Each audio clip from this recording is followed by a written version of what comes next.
Et salut à tous, j'espère que vous avez passé une bonne journée, ou si vous en commencez une, j'espère qu'elle va bien se passer pour vous.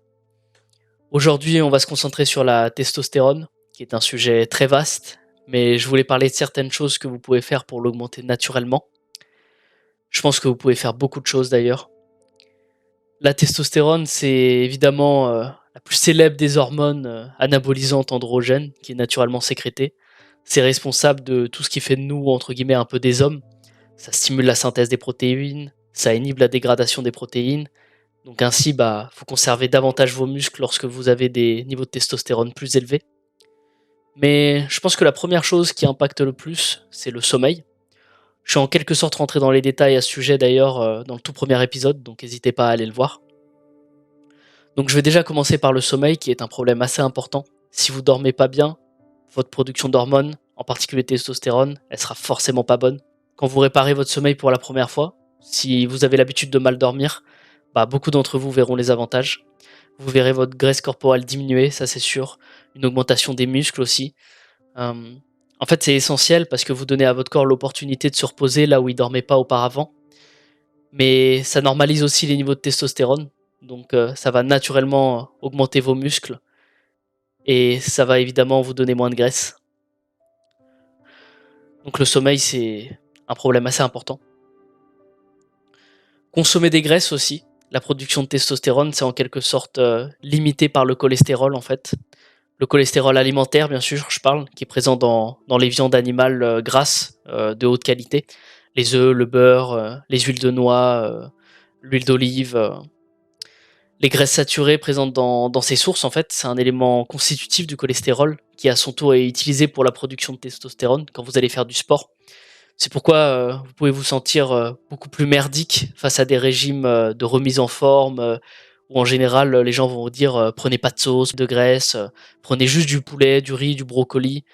C'est pas vraiment optimal si vous voulez une production optimale de testostérone dans le corps parce que vous obtenez pas les éléments constitutifs des hormones dont vous avez besoin. C'est pourquoi je recommande toujours aux gens de passer à un régime riche en graisse, justement. Ça peut paraître assez paradoxal, mais c'est comme ça que ça marche. C'est un élément très important pour ces choses. Une viande plus grasse, plus délicieuse, c'est important de privilégier ça.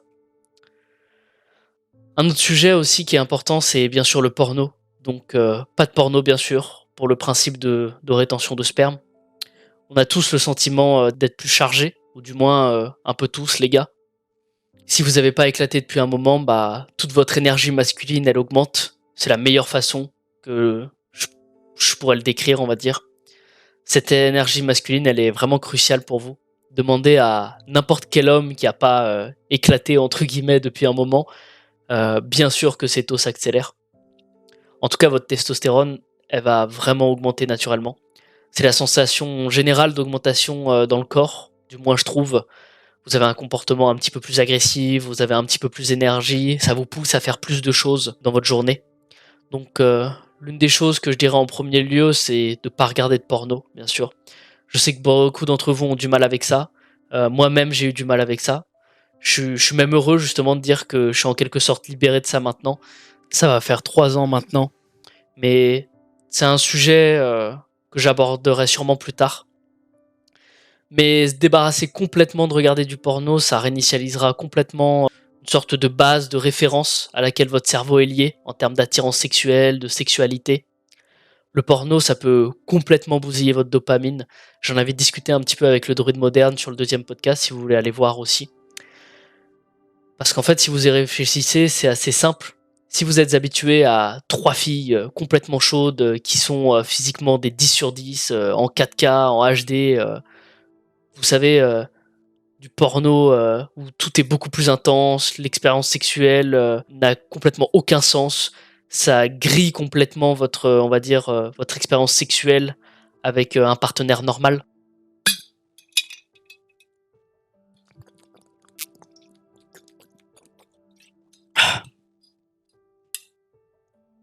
Donc ce sera évidemment pas comme avec des stars du porno, vos partenaires ils feront évidemment pas du tout la même chose.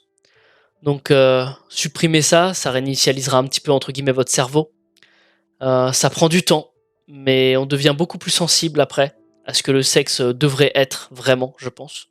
Vous Vous savez, la façon dont une fille elle passe devant vous, quand vous vous tenez la main, ça devient beaucoup plus sensuel, des choses comme ça.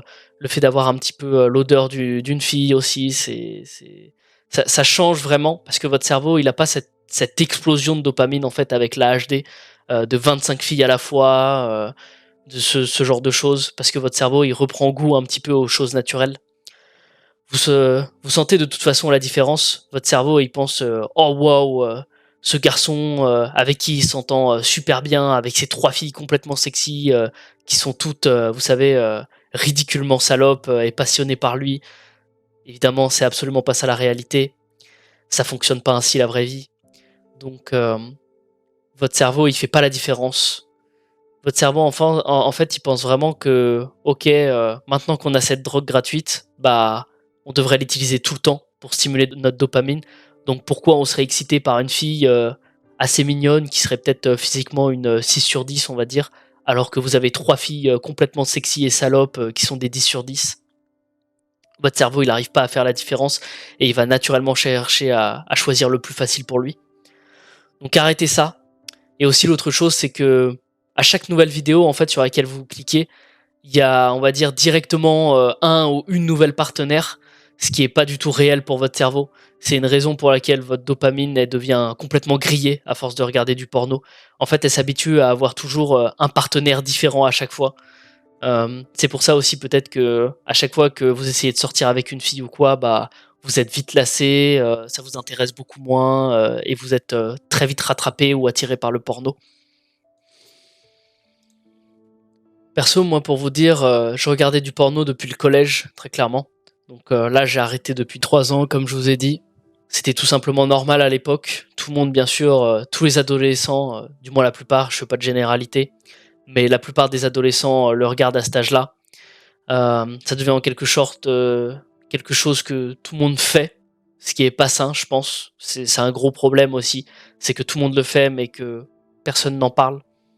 En fait, je pense qu'on devrait en parler ouvertement, en fait. Faire connaître aux gens que, OK, c'est quelque chose qu'on a tous fait, qu'on a tous accepté, que c'est un peu normal dans cette société, mais qu'il faut quand même discuter du fait que ce soit pas bon pour nous. Ça détruit vraiment nos relations, ça détruit nos taux d'hormones.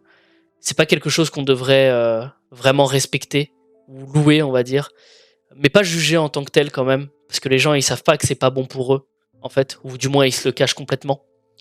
Donc, on peut en discuter et leur dire, bah, tu sais, c'est normal, c'est sain d'avoir une libido, mais c'est pas sain de détourner cette énergie sexuelle vers des pixels, vers un écran, quoi. En fait, essayez de vraiment vous dégoûter du porno, de quelconque manière. Perso, quand j'étais sur le point de regarder, je partais directement à la salle de sport, où je faisais directement ma séance, même quelques pompes par terre dans ma chambre. Dès que vous avez cette pulsion, en fait, de vouloir regarder du porno, faites ça, je pense. Vous savez, c'est un peu comme la pulsion de la cigarette ou les notifications sur votre téléphone. Il suffit que vous fassiez autre chose pendant juste 1 minute et la pulsion elle repart aussitôt. Donc essayez de faire ça. Moi, c'est la seule façon que j'ai trouvé un petit peu. Dès que j'avais cette pulsion là, bah hop, vous faites une vingtaine de pompes dans votre jambe et boum, ça va partir. En tout cas, je dirais qu'après 2 semaines, tout le reste devient plus important. Vous devenez plus sensible à tout ce qui est sexuel, à tout ce qui touche au domaine des relations féminines. Vous devenez plus en phase avec les niveaux énergétiques. Vous pouvez ressentir davantage de choses, les bénéfices qui s'étendent également à d'autres parties de votre vie. Pas juste des trucs sexuels, parce que vous obtenez plus de dopamine à partir de petites choses d'une certaine manière, parce que vous n'avez pas cet afflux constant en fait que votre cerveau il peut avoir avec plein de nouveaux partenaires dans des situations complètement ridiculement sexy. Oubliez pas que la dopamine elle peut s'extraire de bien d'autres façons que le porno justement, par votre travail, par les relations avec les filles, par votre sport. Donc un autre aspect de cela, que si vous recherchez une production purement de testostérone, ça va vous pousser aussi à aller vers les filles, même si vous n'avez pas l'habitude en fait. Supposons que vous avez plus de problème avec le porno et que vous arrêtez de vous branler, bah ça va vous pousser à trouver un nouveau partenaire, comme vous allez être un petit peu plus agressif, un petit peu plus énergique, vous allez vouloir forcément chercher un partenaire avec qui le faire. Et on va dire que vous avez pris la décision de plus vous masturber et d'aller vers cette personne. Donc je connais bien sûr la situation dans le monde, hein. Sortir et être social avec des filles, Même discuter avec des filles dans la plupart des régions du monde, surtout les grandes villes, c'est pas si génial et intéressant que ça. Mais bon. Donc revenons donc un petit peu à la production de testostérone. Faites de l'exercice bien sûr, soulevez lourd. Euh, je l'avais déjà expliqué, mais en fait, faire souvent des séances de force, c'est que la réponse en fait endocrinienne aiguë à votre séance d'exercice de musculation à forte résistance, elle comprend généralement la sécrétation de diverses hormones liées à la croissance, donc notamment celle de testostérone. Lorsque vous soulevez des charges lourdes et que vous entraînez des groupes musculaires plus importants, c'est lié à une augmentation de testostérone. Donc si vous vous entraînez pas au squat lourd ou vous faites des gros lifts, je vous recommande de le faire, car la réponse endocrinienne de votre corps à cela, elle est assez élevée par rapport à des exercices simples en circuit ou à des points inférieurs. Encore une fois, si vous avez accès à du matériel, bien sûr. Je sais que c'est pas facile pour tout le monde. Une autre façon aussi d'augmenter votre testostérone, c'est d'éviter les cardio intenses. J'en ai déjà parlé aussi dans mon ancien podcast, dans le tout premier. Ça a été démontré que les exercices d'endurance chronique, du style le vélo, la course à pied pendant des heures et des heures, ça diminue la testostérone parce qu'en fait votre cortisol il va augmenter x4. Donc une augmentation de ces niveaux excessifs de cortisol. En fait, vous avez toujours besoin d'un petit peu de cortisol pour divers processus dans le corps, mais si vous faites beaucoup trop de cardio, c'est pas le vraiment meilleur environnement anabolisant pour maximiser votre testo. C'est important de penser à minimiser vraiment le stress. Donc ce genre de choses, ça rentre en jeu. Euh, Essayez vraiment d'éviter d'augmenter trop vos niveaux de cortisol. Si vous êtes toujours stressé, vous êtes toujours dans un état d'excitation, ce qui signifie simplement que votre cerveau, enfin votre système nerveux pardon, en activité, votre cortisol, il sera naturellement élevé tout le temps, ce qui est pas du tout bon pour pour la production de testostérone. Donc minimiser le stress, il existe plusieurs façons d'y parvenir. L'une d'entre elles, ça consiste à faire des exercices de respiration, par exemple. Moi j'en fais quelques-uns. Ou par exemple de la méditation. Le cortisol peut être augmenté par un certain nombre de facteurs, notamment par un excès de stress. Donc si vous êtes toujours inquiet à propos de votre travail, que vous êtes toujours inquiet à propos d'une relation dans votre vie qui vous cause du stress, votre corps en fait il manifeste une réaction de combat ou de fuite face à cette menace perçue, même si c'est pas réellement une menace pour votre vie ou votre sécurité en règle générale. Votre corps voit ça comme quelque chose dont vous devez être conscient. Il vous mettra constamment en fait dans un niveau d'excitation et d'insécurité naturellement élevé en cortisol qui inhibe la production de testostérone. Donc ayez des relations fixes si vous pouvez le faire. Je sais que c'est plus facile à dire qu'à faire, mais si vous pouvez supprimer les relations stressantes, quelles qu'elles soient, toxiques ou peu importe, ça contribuera grandement à minimiser votre stress, ce qui à son tour, votre corps pourra augmenter la production de testostérone. Donc avec la pratique de respiration, vous allez être détendu pendant la majeure partie de votre journée, avec des brèves périodes d'excitation élevée, généralement lorsque vous faites de l'exercice. Vous voulez être dans cet état nerveux amplifié en fait, donc bombardez vos séances, faites de la force, et puis après détendez-vous à nouveau. Vous allez aller beaucoup mieux, vous allez réduire votre stress. Donc après votre entraînement, c'est vraiment important de vous détendre, n'hésitez pas à le faire. La relaxation, les étirements, c'est des enjeux quand même assez importants. Tout ça, ça va contribuer à réduire votre stress et augmenter votre testostérone. La lumière du soleil aussi énormément. Si vous n'êtes pas au soleil pendant la grande partie de la journée, essayez au minimum, vous savez, 20 à 30 minutes, je dirais. C'est le minimum que je conseille à quiconque d'être au soleil. Le matin, surtout, profitez du soleil tant qu'il tape pas fort. Allez pas vous choper des cancers de la peau non plus, c'est pas mon but. Faites du sunball si vous pouvez. Donc vos testicules au soleil. Il y a une étude que je vous publierai sûrement, dans laquelle il y a une augmentation de 200% des niveaux de testo lorsque les testicules des sujets sont exposés au soleil. Et c'est parce qu'en fait la vitamine D que vous obtenez va directement dans les testicules, car toute la testostérone est produite dans les boules. Donc ça permet à votre corps d'en créer davantage, parce que la vitamine D c'est l'un des éléments constitutifs de la production de testo.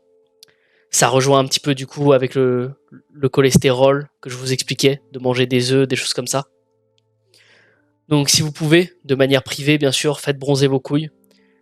Commencez avec 5 à 10 minutes, en faites pas trop quand même, parce que dans la société actuelle, la plupart des hommes ont évidemment pas été nus au soleil depuis des années.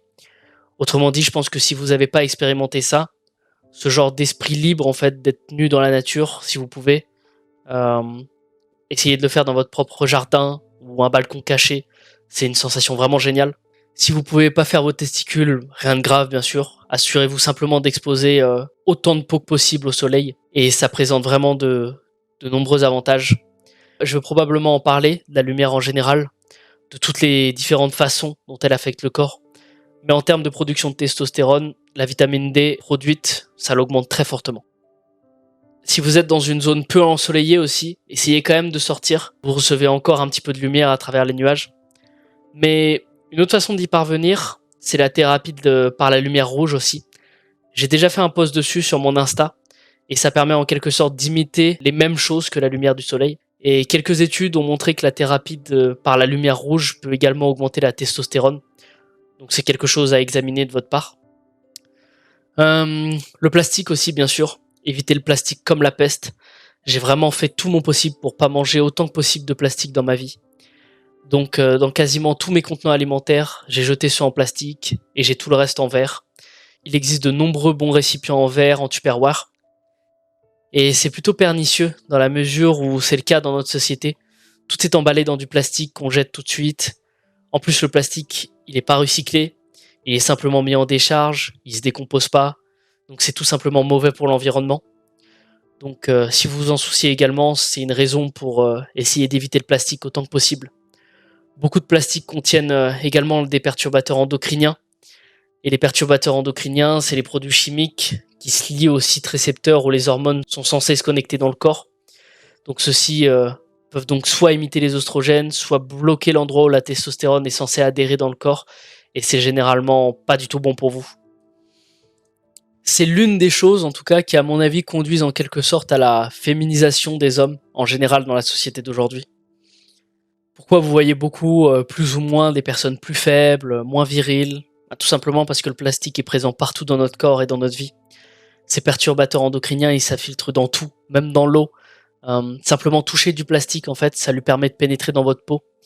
Si vous travaillez dans un supermarché, par exemple, essayez peut-être de penser à porter des gants, si vous pouvez. Si vous traitez des centaines de reçus par jour, ça peut vraiment vous coûter une somme assez importante en testo.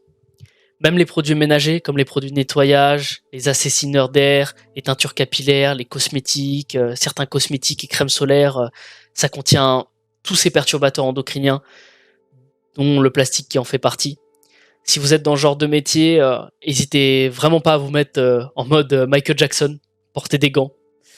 Donc toutes ces choses que vous pouvez éviter, j'essaierai simplement de le faire.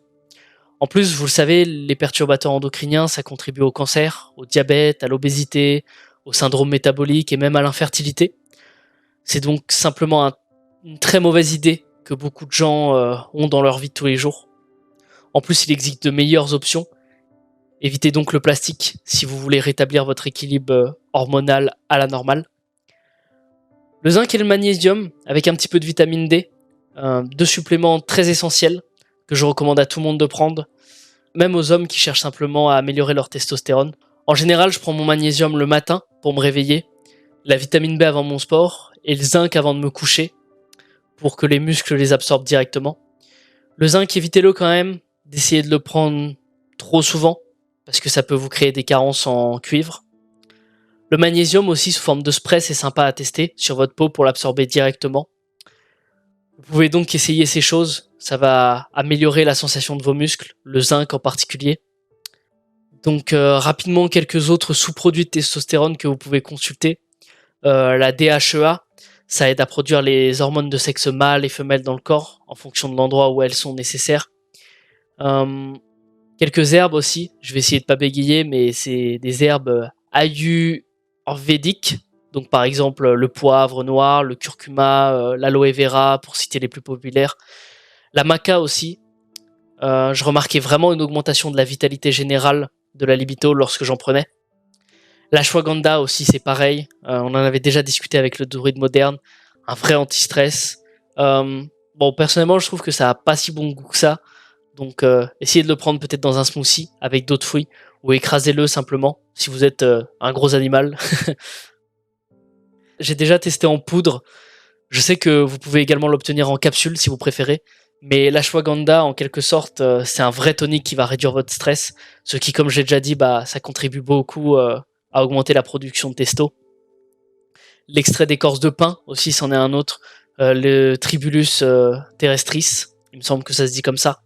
Donc encore une fois, c'est un peu de la littérature scientifique, tout ce que je vous explique, mais ça montre que ça a un réel impact. Si vous voulez les chercher, essayez d'aller les examiner sur examine.com. Vous pouvez voir le type d'études scientifiques qui y sont liées. Donc lisez-les, voyez par vous-même si ça vaut la peine vraiment d'être essayé. Bon après, évidemment, ça aura pas autant d'impact sur votre taux de testo que le sommeil, votre réveil, l'évitement de cardio, la lumière du soleil et votre alimentation. Mais ça reste des bonus, donc allez vérifier ça si vous voulez. Mais voilà, c'est des choses auxquelles vous pouvez y penser pour augmenter la production naturelle de testo. Donc voilà pour ce qui est de la testo. Maintenant, je vais aborder un sujet qui va sûrement intéresser beaucoup de personnes aussi, qui est comment puis-je rester en forme si je travaille au bureau à plein temps. Bon, je pense que ce soit pas vraiment une façon très saine de vivre, bien sûr, mais malheureusement, c'est le cas pour beaucoup d'entre nous qui sommes coincés dedans. Donc, alors, comment rester en forme lorsque vous êtes assis la majeure partie de la journée? 5 jours par semaine, on va dire minimum, et comment essayer d'atténuer certains effets néfastes qui peuvent en résulter. La première étape serait de toujours s'assurer que vous vous entraînez dur en dehors du travail. Si vous faites de l'haltérophilie avant ou après le travail, peu importe ce qui correspond à votre routine, vous n'êtes vraiment pas dans une mauvaise situation. Car vous avez environ 1 heure en fait concentrée d'activité physique et vous activez votre métabolisme en vous entraînant. Donc si vous vous entraînez dur, que vous faites des bonnes séances de force, un petit peu comme ce que je vous ai expliqué, c'est vraiment bon pour vous. Essayez de développer vos muscles, ça peut être vraiment avantageux pour vous qui passez une grande partie de la journée au repos au bureau. Limite en fait, ce qui est le plus difficile, c'est si vous faites des travaux manuels en fait, c'est toujours plus difficile si vous essayez de développer vos muscles. C'est-à-dire que vous travaillez debout toute la journée, à soulever lourd, constamment au soleil. Ce sera plus difficile pour vous en fait de prendre du muscle que si vous vous entraînez simplement à la salle et que si vous étiez au repos la majeure partie de la journée. Donc en fait, être employé de bureau, ça peut avoir un petit avantage. D'ailleurs, si vous avez un travail physique, ce qui est pas impossible, tout ce que je dirais, c'est de vous assurer de consommer des calories constamment. Donc essayez de manger un petit peu toutes les 2 heures, je pense minimum, si vous avez un travail physique. Même si ça s'agit juste, même s'il s'agit juste de petites collations, comme mettre des petits trucs dans du papier en aluminium, c'est toujours un bon moyen de le garder en poche. Faites des petits sandwichs à la banane, au miel, au beurre de cacahuète, dans du pain. C'est toujours une bonne idée. Vous pouvez en préparer quelques-uns comme des petites collations, vous gardez ça dans votre poche, dans votre pantalon de travail. Mais en ce qui concerne le travail du bureau, c'est en fait plutôt bien finalement de s'entraîner et ensuite d'être au repos la majeure partie de la journée. C'est comme ça que vous allez gagner beaucoup plus en muscles. Bon, maintenant, il y a bien sûr une limite à cela. Si vous entraînez pas très dur, si vous manquez une séance d'entraînement, si vous êtes inactif pendant le reste de la journée, alors comment vous pouvez y faire pour y remédier? Quelle que soit la formation, je recommande fortement, déjà, si vous êtes assis devant un ordinateur la majeure partie de la journée, c'est de vous lever toutes les heures au minimum. Peut-être toutes les demi-heures si vous pouvez, mais allez remplir votre bouteille d'eau, faites des choses comme ça. Mais ce que je ferais, c'est que toutes les heures, je me lèverais, je marcherais, je m'étirerais, j'essaierais de sortir, si vous pouvez le faire. Faites simplement le tour du building ou du quartier en marchant, ça suffit largement. J'espère qu'il y aura assez de soleil, prenez toujours un petit peu de soleil. Et si vous faites ça toutes les heures, vous serez vraiment plus productif et vous devrez éviter, vous savez, vous soumettre un peu à la culture du travail, consistant à enchaîner à votre bureau encore et encore. Je pense que c'est un gros problème. Beaucoup de gens verront le fait que vous sortiez prendre l'air comme quelque chose de négatif et que vous ne travaillez pas assez dur, alors qu'en fait vous serez beaucoup plus productif. Quand vous vous levez pour faire un petit tour, vous avez toujours le sang qui se remet à circuler normalement, vous avez un petit peu de soleil, vous videz votre esprit. Le simple fait de marcher en fait pendant 5 minutes, ça fait vraiment la différence. Perso, moi j'ai un parc de street à côté où je peux aller faire et où je fais quelques séries de tractions toutes les heures. C'est une très bonne chose à faire. N'hésitez pas à faire aussi quelques fentes, des fentes en marchant, pour faire travailler les ischio-jambiers, les fessiers, qui s'affaiblissent énormément en fait quand vous êtes assis à votre bureau toute la journée. Étirez vos muscles fléchisseurs de la hanche aussi. Si vous pouvez intégrer tout ça pendant votre petite pause, suffit juste d'une minute ou deux pour étirer tout ça et faire la différence. Vous allez être beaucoup plus à l'aise à votre bureau, vous allez être beaucoup moins raide, parce qu'en fait vous bougez, le sang il circule vers votre cerveau, vous allez être beaucoup plus productif lorsque vous vous asseyez et que vous vous entraînez à nouveau. Donc voilà ce que je fais. Évidemment, buvez de l'eau toute la journée. C'est important de ne pas se déshydrater, quoi que vous fassiez. Comme je l'ai dit, 3 litres minimum par jour, c'est vraiment le minimum. Évidemment, vos besoins en eau, ils vont pas être aussi élevés si vous êtes assis toute la journée dans un bureau climatisé, mais ça reste important. Un autre bon point aussi, si vous êtes sédentaire la plupart du temps, c'est de jeûner, ou du moins de manger très léger le matin. Vous pouvez jeûner jusqu'à 11 heures chaque matin et prendre votre dernier repas vers 19 h 20 h la veille. Je pense que c'est une durée décente pour jeûner, un peu moins de 16 heures. Donc 16 heures, évidemment, c'est une approximation pour le jeûne intermittent. Si vous le faites, si vous voulez le faire également. Je le fais pas personnellement, mais je me sens beaucoup mieux le matin quand je me gave pas de nourriture parce que l'énergie elle est pas utilisée. Donc vous vous sentez simplement plus léger, vous devenez plus mince. Et si vous êtes dans un bureau, c'est une option pour pas prendre de petit déjeuner à la maison. Emportez quelque chose à votre bureau tout le temps. Vous prenez, je sais pas moi, de l'avoine, des baies, vous pouvez mélanger ça avec du yaourt grec. Attention, pas du fromage blanc. Le yaourt grec, c'est plus protéiné et il y a moins de mauvaises choses dedans en général. Donc prenez du yaourt grec. Donc très simple, vous mettez ça dans un tupperware en verre pour le déjeuner. En plus de ça, souvent vous allez toujours recevoir des commentaires, comme vous le faites toujours sur votre lieu de travail. Même avec le minimum d'effort, en fait, vous achetez pas de déjeuner, vous le faites vous-même. Les gens, ils sont toujours comme oh, ça a l'air super bon, votre petit déjeuner, comment vous faites Vous savez très bien que ça prend 10 minutes la veille, mais les gens agissent comme si c'était magique. Donc c'est plutôt simple, mais les gens aiment ça, ils diront toujours ça. Alors faites-leur juste un sourire en leur disant une petite phrase du style ah ouais ouais j'aime juste cuisiner ou autre. En fait j'y pense, mais c'est important que vous ne vous passiez pas d'une certaine forme élitiste, si je peux dire ça comme ça. Essayez pas d'être comme tout le monde pour entre guillemets plaire en fait. Il existe toujours un moyen pour gérer ça. Essayez juste de pas accepter les cookies ou les gâteaux du bureau. Dites simplement oh non c'est bon j'aime pas ça. C'est souvent mieux que de dire oh non je surveille mon alimentation ou autre. Surtout en fait vous devriez pas avoir à expliquer à vous-même et aux autres ce que vous ne pouvez et ne voulez pas manger en fait. Donc ça évite la prise de tête avec les autres en leur disant simplement oh c'est vraiment pas mon truc, merci quand même. Essayez toujours de détourner ces situations là d'une manière non conflictuelle, surtout sur un lieu de travail. Donc voilà, jeûnez jusqu'à vers 11 heures, jusqu'à ce que vous ayez vraiment faim pour prendre votre premier repas. Et aussi pour revenir sur la caféine, n'hésitez pas à prendre juste un expresso le matin, juste un, hein. C'est une bonne petite boisson à prendre le matin, ça vous donne un peu d'énergie sans vraiment vous ralentir. Évidemment, l'espresso, ça contient aucune calorie si vous y ajoutez pas de lait ou de sucre. Alors j'y pense, ça peut vous paraître ridicule, mais si vraiment vous avez aucune façon de faire tout ce que je vous ai dit, je suis sûr que vous pouvez quand même aller aux toilettes de temps en temps. Si vous disposez d'une cabine pour personnes handicapées, sans déranger bien sûr, il y a toujours un petit peu de place. Vous pouvez y entrer, faire des sauts avec écart, des squats aériens même. Si vous avez simplement dans une cabine de toilette, en fait, normale, s'il y a personne à l'intérieur, vous pouvez faire genre 50 pompes ou squats avec les temps de récupération pour le cœur. Ça reste un moyen très simple et très facile en fait d'atténuer les effets de la position assise toute la journée. Et l'autre chose sur le travail à temps plein que je voudrais commenter est de faire en sorte que le travail fonctionne pour vous plutôt que de vivre vraiment pour l'entreprise et de vivre pour le travail.